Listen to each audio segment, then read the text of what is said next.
Last season, we were about 10 points clear of the Premier League, and we somehow let it slip. This year, we won the Community Shield, we won the EFL Cup, and we're currently 6 points clear at the top of the Premier League with only 3 Premier League games to go. We're also still in the FA Cup, and we're somehow also still in the Champions League. Meanwhile, second in the league, Man United, they don't have cup competitions to worry about. But talking about cup competitions, it is going to be an episode, or should I say yet another episode from Wembley, and we're playing Newcastle in the FA Cup semi-final. However, before the FA Cup semi-final, I just wanted to show you guys a West Ham game. Now, obviously, last episode we smashed Arsenal 6-2. And then we had an important game against West Ham. If you remember from the last episode, I kind of mentioned that I don't really mind games against the big teams. It's the games against the little teams that put all 11 men behind the ball that really causes problems. And West Ham, even though I kind of consider them to be a little team in comparison to us, mainly because they're not really in any European competitions, they're still 5th in the Premier League, or they were when we played them. They're currently now 6th. Well, the point is, West Ham are doing very, very well this season. And I couldn't believe what I was seeing. We completely dominated the game, in my opinion, in terms of quality of chances. By the end of the game, obviously, as you can see, we had more shots on target, more possession, 8 shots on target. But what made me not believe what I was seeing was really the last 5 minutes of the game. Sub Andre Gray on, Barbosa goes off injured. 85th minute, Andre scores.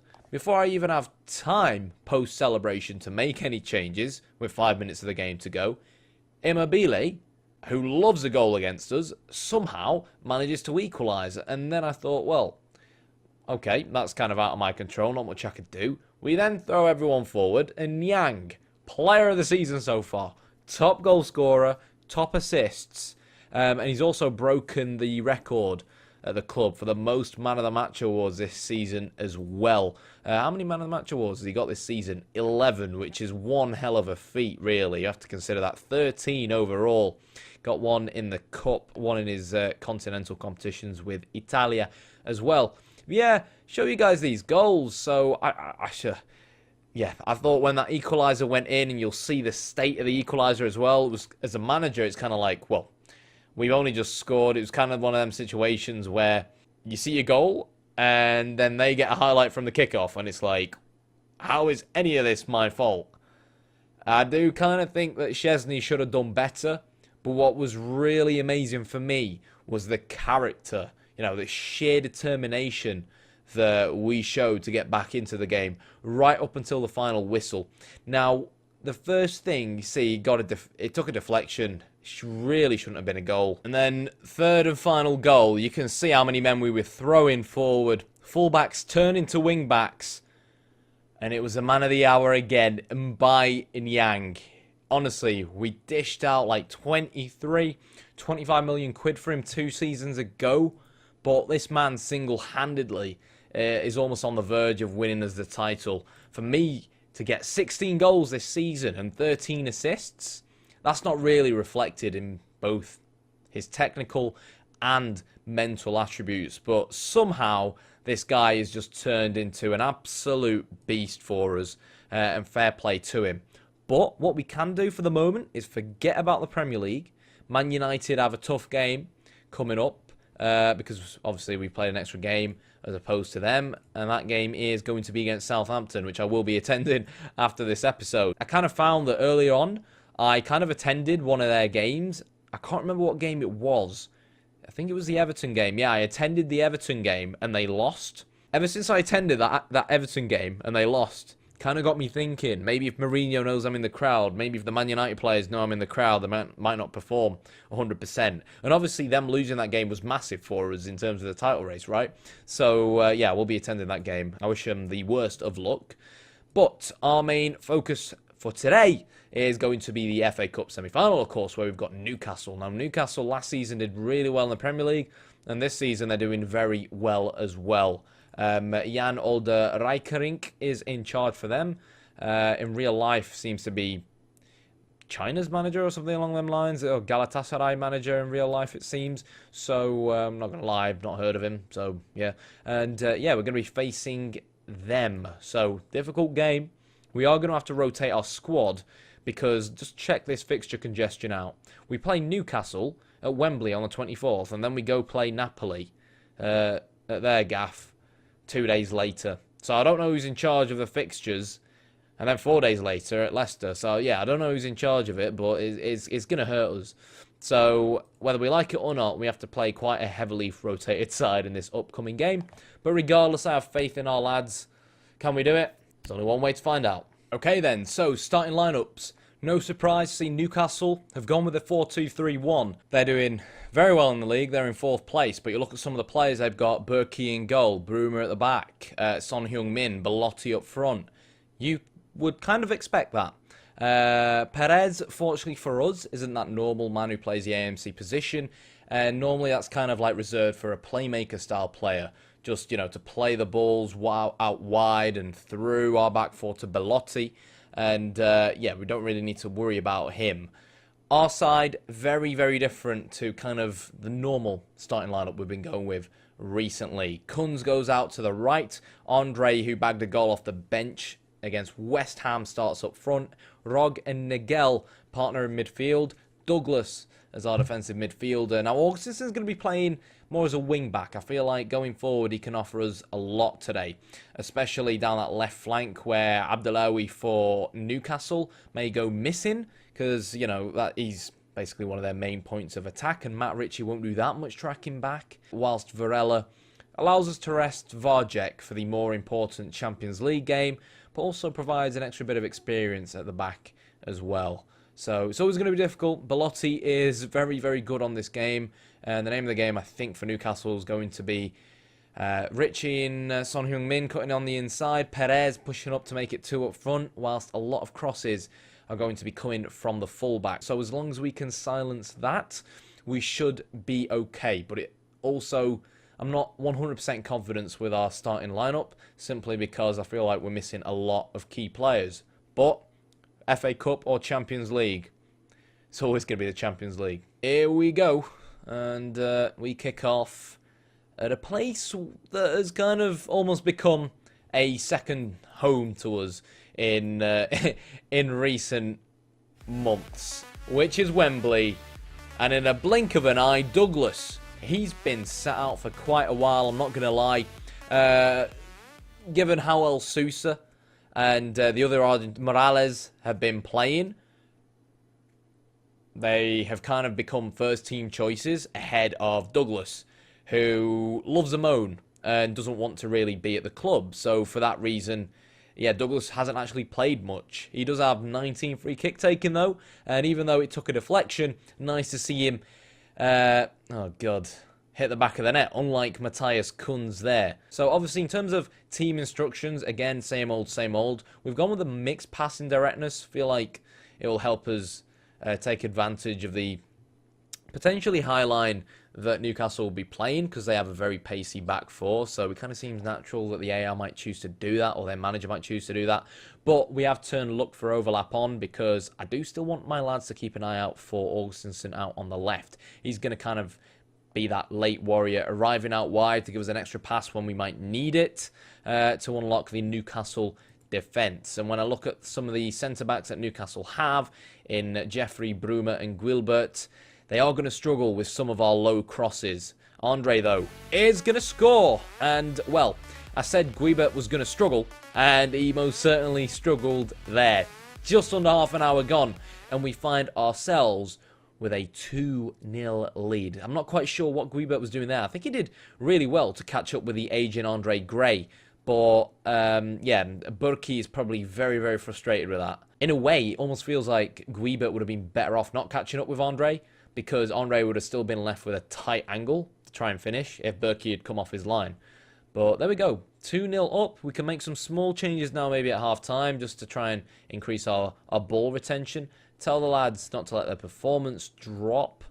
And, yeah, really, that should be it. If I was going to do anything else, I'd probably maybe just tune Augustinson down to be bit more of a fullback. I think going into this second half, Kunz might come off, try and rest him for the Napoli game, and maybe give someone like Nano a bit of a run around. So the first thing that we noticed, just to explain what I'm doing now, Newcastle have changed to a 4-2-2. Haddadi is a very, very good player. Tunisian, I think. Tariq Al-Haddadi, for his age. And he has scored against us before.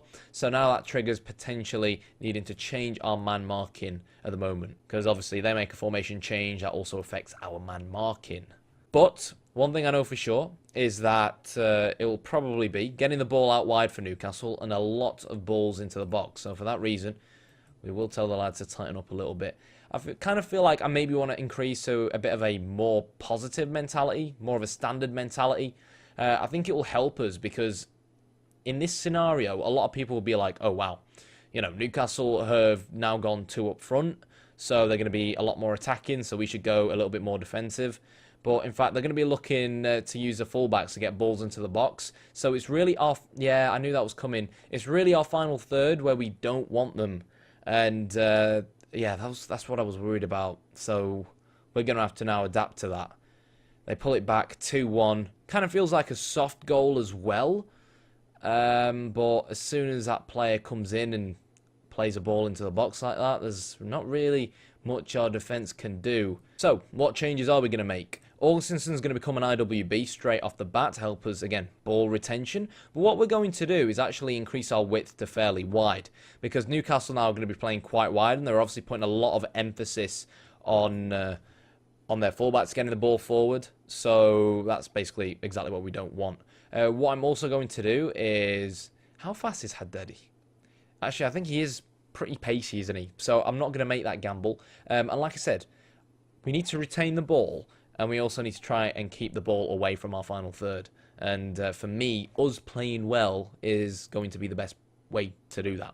So by setting up more wide, it should hopefully decrease the amount of width that they can utilise on what's quite a big Wembley pitch. And that's going to be it, really. So, yeah, it's a shame we don't maybe have another centre-back on the bench, to be fair. In terms of backup centre-backs, we've only really got Dumic, and he's not really the player he once was. But it's a highlight straight away. Can we cancel out Haddadi's goal? It looks like we could. Oh my god. Oh!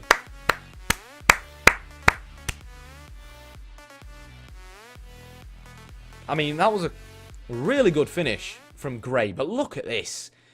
Marco Rog. Boom! Back heel. Straight into the path of Andre. We answer back straight away to Haddadi's goal for Newcastle, of course. And what a start to the second half it's been. Can we make it 4? That's the question. Gray looking for the hat-trick, but instead it's going to be Newcastle on the counter. We're going to have to be very careful of that, and I'm not pleased with Kunz losing the ball there. It could help to maybe bring on Romeu if he is on the bench, with an extra ball-winning midfielder. Quite a high-pressure game coming out from Newcastle, especially in the midfield part. That's really what worries me. And they've got those 2 wide men. They're basically playing with a front 4 at the moment. Their perspective is kind of just like, there's not going to be a second leg. We're here at Wembley, right? And we need goals at the moment. We're 3-1 down. We concede more, but we've got to have as much men forward as possible so they can play it direct and try and hit us on the counter-attack. So for that reason, I'm now going to adapt. We need legs out there. Legs. Varella's going to move over to the left. Varjek's going to come onto the right. Augustinsson needs to be protected for the Champions League games. Also, don't have Romeu on the bench. That's a mistake by me. I'll own up to that. Could play Szczesny at centre-back, but I'm not sure I'd be a big fan of that. We could do it for a laugh in the last 10 minutes, maybe. But, yeah, probably won't end too well. The Gel's not had an amazing game, but disappointingly, it feels like it's Piaka who has to come off. So Nano's going to come on for him, and Kunz can change over to the left-hand side. I know I said Kunz could come off, but it feels like at the moment, given our bench, he kind of has to stay on the pitch. And in terms of next substitution, Sousa could possibly offer something in terms of ball retention, but it almost feels like the game is calling out for Morales around the 17th minute to come on. What we'll do is we'll switch to like Miguel or Rog on his own and bring on... in fact, we'll make the shape change now. I just want a ball winner here. and we'll leave Niguel on for the moment. Morales is right-footed, yeah. So when we sub Morales on, just that, extra bit of a ball winner, just a slightly more defensive mentality, defensive-minded player to come on and just, take care of the back four a little bit better from midfield. And on that note, that's his cue to come on. Morales, 16 tackling. For me, Morales, if I had to probably, compare him to a modern-day midfielder, I'd probably compare him to, a Clarence Seedorf or something. Obviously, oh, what a goal. Obviously, box-to-box on paper, but, he can tackle, he can pass. Great work rate, great work ethic, very good physically as well. There's not really much he can't do. And to be fair, if you guys remember, we tried to sign Morales once, and the Venkies wouldn't give us the money for him. He had an £8 million release clause, and I do seriously think he's going to become one of the best central midfielders in the world. So we managed to sign him eventually, but what really surprised me is that the AI or the CPU didn't really jump on him and try to sign him up instead. I was going to tell him to take a breather, but it looks like we have booked our place in the FA Cup semi-final. I just hope there's enough time to maybe give the lads some time off and let him rest. Don't really want him in for training. I want him nice and fresh for the Napoli game, because players like Volkvist and Callas are going to need a rest after this. We will be playing Man City in the FA Cup final. Obviously, we won the FA Cup last year, hence why we won the Community Shield this year when we beat Man United. So we're going to be playing Man City in the FA Cup final. So there we go. I guess that's just it for the end of this match. So much green on there, and it's very difficult to see us losing at the moment. Nano and Andre Gray, even when our main goal scorers in Barbosa and Yang are out injured, we still have these lads. Even though Andre's 30, even though Nano, well, he's 27, which isn't too bad, but he's not maybe as fast as he used to be before he got injured at one point. He used to have 17 acceleration and about 15 pace, I think he did when we first signed him. It's still nice that we have these players, that can contribute when we have to rotate our squad. And I feel like the difference between us this season and last season, we brought in some real talented youngsters. We brought in some more squad depth, especially up front with Barbosa. I think there was a point last season where we had Piaka out injured and Yang out injured both at the same time, and it just felt like we didn't really have anything going forward that much, And Varjek obviously took a bit of time to settle in when we signed him in January last season. But enough ranting. Next episode, you guessed it, is going to be a double episode. Napoli, with Leicester in between. We'll play the first leg of Napoli. I'll then go off camera and play against Leicester, and then we'll be back for the second leg of Napoli as well. I'd be happy with an away goal or two, against Napoli. But we'll have to wait and see. In terms of player condition, things aren't looking great. So I'm going to have to go and see if I can, get him to rest. If you enjoyed the video, hit the like button, hit the subscribe button. One step closer to winning our third piece of silverware this season, which will be the FA Cup. Only Man City to push through, who, to be fair, have been very good opposition so far this season. They put so many players behind the ball. And not only could we also still win the Champions League, but we're still front runners for the Premier League as well. But by the looks of things, oh, right, okay. So we are going to know whether we win the Premier League or not before the FA Cup final. So, yeah. See you next time.